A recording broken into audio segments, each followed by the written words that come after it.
Alors, une vidéo très intéressante aujourd'hui. On va parler des niaiseries qu'ils enseignent dans les écoles.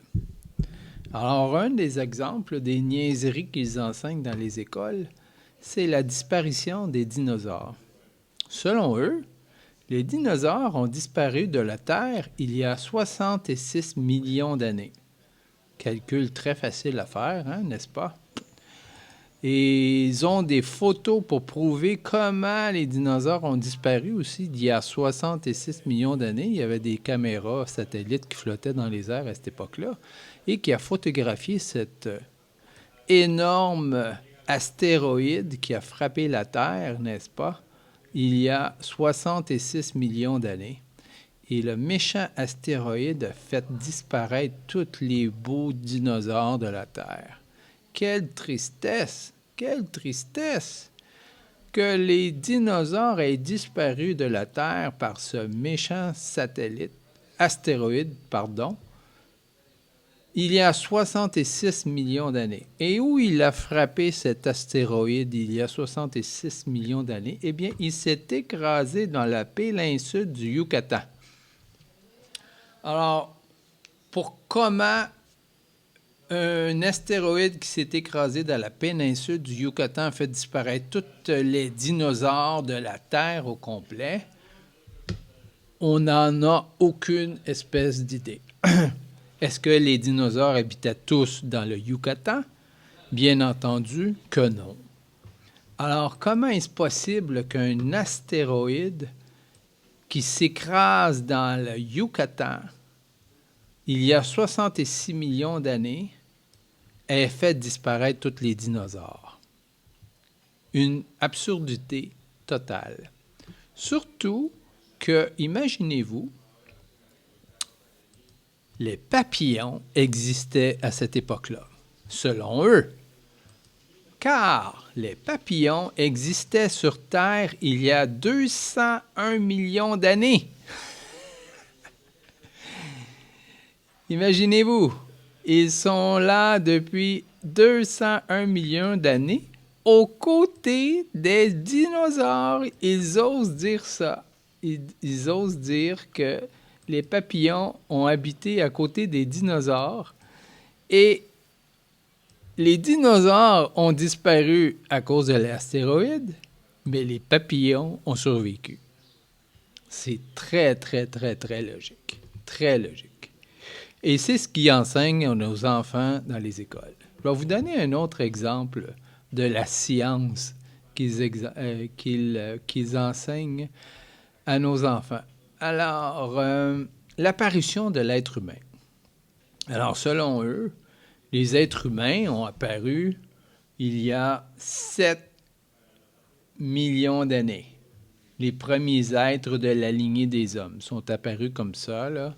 Ils ont sorti de l'eau, là, ils étaient des anciens poissons, puis là, à un moment donné, ils ont rampé, puis là, mais ça a évolué, cette histoire-là, puis là, une lignée après l'autre, jusqu'à l'Homo sapiens. L'Homo sapiens, lui, il serait apparu, semble-t-il, il y a 35 millions d'années. Ils ont trouvé un restant de Homo sapiens en Roumanie. OK. Alors, je vais vous démontrer comment est-ce que cette autre théorie est absurde par la science. La science de la mathématique. Alors, ici, nous avons les chiffres du doublement de la population. Alors, à quelle fréquence la population de la Terre double-t-elle? Et on va se servir de cette formule-là pour calculer combien de doublements que ça prendrait pour se rendre à la population que nous avons en ce moment. OK? Semble-t-il que sur Terre, nous sommes à peu près 8 milliards d'individus, n'est-ce pas? Alors, selon eux, si on fait une moyenne de ces chiffres-là, la population de la Terre doublerait à peu près à tous les 100 ans. En Afghanistan, c'est à toutes les 31 années, imaginez-vous, puisqu'il y a beaucoup, beaucoup d'enfants qui se font en Afghanistan. Au Canada, c'est à toutes les 95 ans. Nous, on ne fait pas autant d'enfants. En Chine, à toutes les 166 ans. Pourquoi? Ça a été pris en 2017, alors que la Chine avait une politique de un enfant par famille. Alors, ils ont changé cette politique-là parce qu'ils se sont aperçus que c'était absurde, parce qu'il n'y aurait pas assez de jeunes adultes pour s'occuper de tous les vieux, et leur économie se serait effondrée. Donc, ils ont renversé cette politique de contrôle de naissance. Anyway, aux Indes, je crois qu'il y avait des politiques... non, il n'y avait pas de politique. Eux autres, c'est à tous les 59 ans. Au Royaume-Uni, à tous les 134 ans. Ils ne font pas d'enfants là-bas. Et aux États-Unis, à tous les 66 ans. Bon, maintenant qu'on dit que ça prend à peu près 100 ans, ce qui serait pas mal logique. Alors, si on fait exemple, les Homo sapiens, 35 000 ans.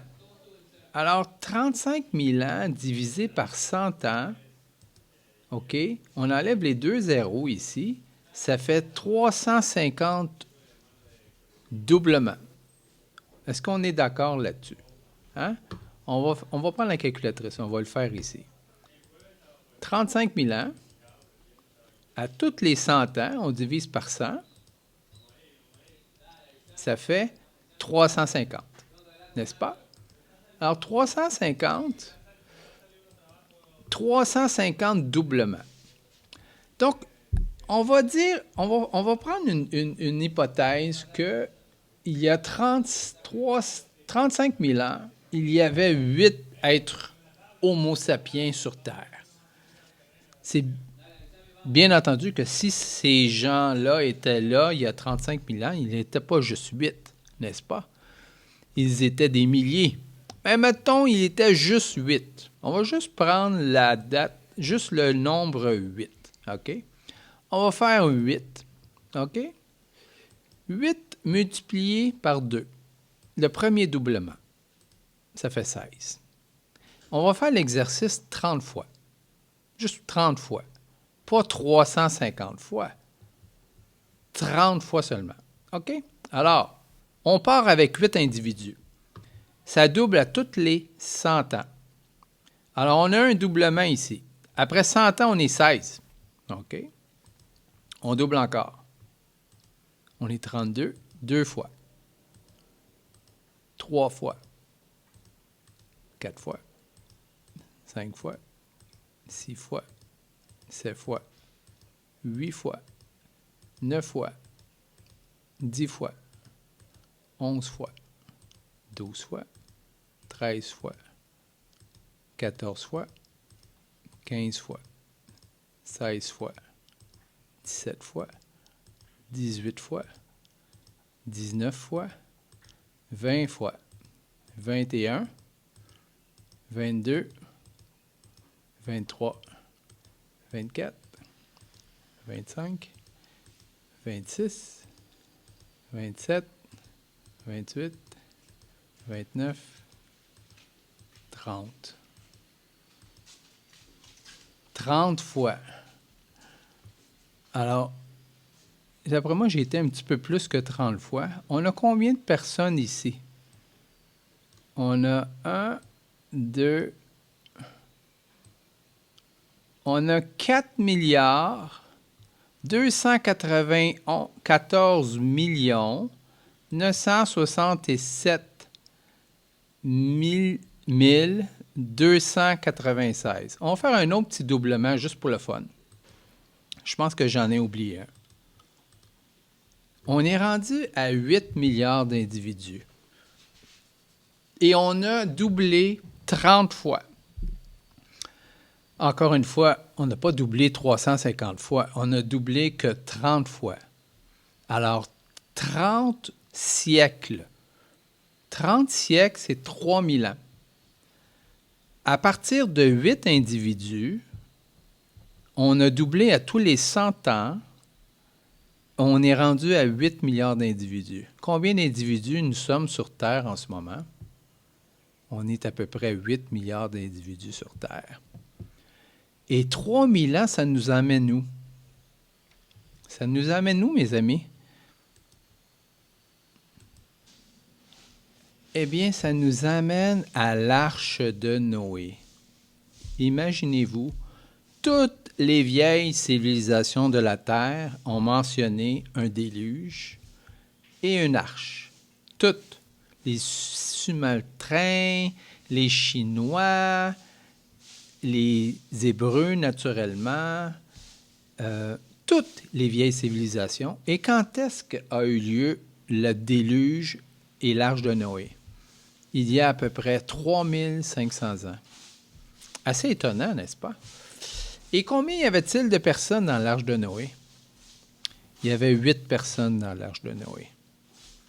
Alors, le récit de la Bible de l'arche de Noé et le déluge de la terre, qui remonte 3000 à 3500 ans, est 1000 fois plus probable que la théorie de l'apparition de l'homme il y a 35 000 ans. Une autre preuve que qu'est-ce qu'ils enseignent aux enfants, ce sont des niaiseries, et que qu'est-ce que la Bible enseigne, c'est la vérité. Il y en a beaucoup d'autres, mais je vais m'en tenir à ça aujourd'hui. J'espère que vous avez aimé ce petit court vidéo de 11 minutes. Que Dieu vous dirige et vous guide, et surtout qu'il vous éduque dans les Écritures.